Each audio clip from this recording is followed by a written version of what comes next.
Welcome back. Bulletin کا آغاز کریں گے اور آپ کو بتائیں کہ army chief field marshal Asim Munir نے بھارت کی جانب سے دہشت گرد تنظیموں کی پشت پناہی کی شدید مذمت کرتے ہوئے کہا ہے کہ پاکستان علاقائی امن کے لیے پرعزم مگر ہر خطرے کا بھرپور جواب دینے کو تیار ہے۔ فتنہ الخوارج اور فتنہ الہندوستان بھارت کی ناکام پراکسیز ہیں۔ مارکہ حق میں شکست کے بعد بھارت کی پراکسی وار میں شدت آئی ہے۔ ISPR کے مطابق فیلڈ مارشل نے سولوے نیشنل ورکشاپ بلوچستان کے شرکاء سے ملاقات اور گفتگو کی۔ ISPR کے مطابق فیلڈ مارشل سید عاصم منیر نے قومی یکجہتی اور بلوچستان کی ترقی پر زور دیتے ہوئے کہا کہ پاک فوج دہشت گردی کے مکمل خاتمے کے لیے پاک فوج پرعزم ہے۔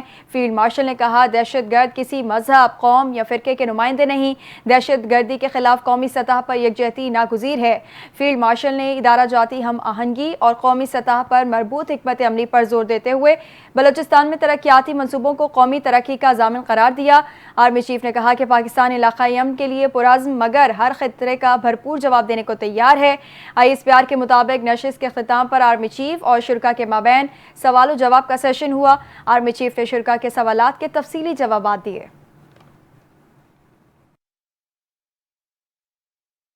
ضمنی انتخابات کی تیاریاں تیز کر دی گئی ہیں۔ پاکستان مسلم لیگ نون نے میدان سنبھال لیا۔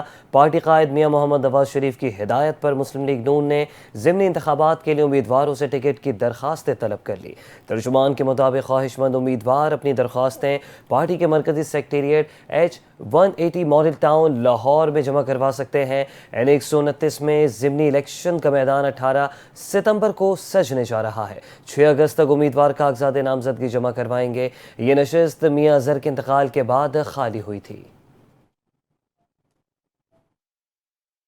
بین الاقوامی سطح پر تیل کی قیمتوں میں اتار چڑھاؤ۔ 1 اگست سے پیٹرول کی قیمت میں بڑی کمی کا امکان ہے۔ 1 اگست سے آئندہ 15 روز کے لیے پیٹرول کے نرخ میں 9 روپے اور ڈیزل کی قیمت میں 3 روپے 73 پیسے فی لیٹر کی کمی متوقع ہے، جبکہ صنعتی ذرائع کے مطابق پیٹرول کی قیمت 272 روپے 16 پیسے سے کم ہو کر 263 روپے 8 پیسے فی لیٹر اور ڈیزل کی 283 روپے 35 پیسے سے کم ہو کر 280 روپے 62 پیسے فی لیٹر ہو جائے گی۔ مٹی کے تیل کی قیمت 3 روپے 55 پیسے اضافے کے ساتھ 181 روپے 33 پیسے سے بڑھ کر 184 روپے 88 پیسے فی لیٹر ہو جائے گی۔ لائٹ ڈیزل کی قیمت 2 روپے 33 پیسے اضافے کے ساتھ 167 روپے 88 پیسے سے بڑھ کر 170 روپے 9 پیسے فی لیٹر ہو جائے گی۔ IMF نے پاکستان کی اقتصادی شرح نمو حکومتی تخمینوں سے کم رہنے کی پیشگوئی کر دی ہے۔ عالمی مالیاتی فنڈ نے ممکنہ بلند ٹیرف اور غیر یقینی صورتحال پاکستان سمیت عالمی معیشت کے لیے خطرہ قرار دیا۔ IMF نے عالمی اقتصادی صورتحال پر تازہ ترین رپورٹ جاری کر دی ہے، جس میں IMF نے پاکستان میں معاشی ترقی کی رفتار حکومتی تخمینوں سے کم رہنے کا خدشہ ظاہر کر دیا ہے۔ اسی حوالے سے مزید جانتے ہیں اپنے نمائندے محمد عمیر سے۔ جی عمیر، آگاہ کیجیے گا۔ جی بالکل، IMF نے پاکستان کی اقتصادی شرح نمو حکومتی تخمینوں سے کم رہنے کی وہ پیشن گوئی کر دی ہے۔ عالمی مالیاتی فنڈ نے ممکنہ بلند ٹیرف اور غیر یقینی صورتحال کو پاکستان سمیت عالمی معیشت کے لیے خطرہ قرار دیا ہے۔ IMF نے عالمی اقتصادی صورتحال پر تازہ ترین رپورٹ وہ جاری کر دی، جس میں IMF نے پاکستان میں معاشی ترقی کی رفتار حکومتی تخمینوں سے کم رہنے کا خدشہ ظاہر کر دیا۔ رپورٹ میں بتایا گیا ہے کہ پاکستان کے رواں سال معاشی شرح نمو 3.6% رہنے کا امکان ہے، جبکہ حکومت نے رواں مالی سال معاشی شرح نمو کا ہدف تھا وہ 4.2% مقرر کر رکھا تھا۔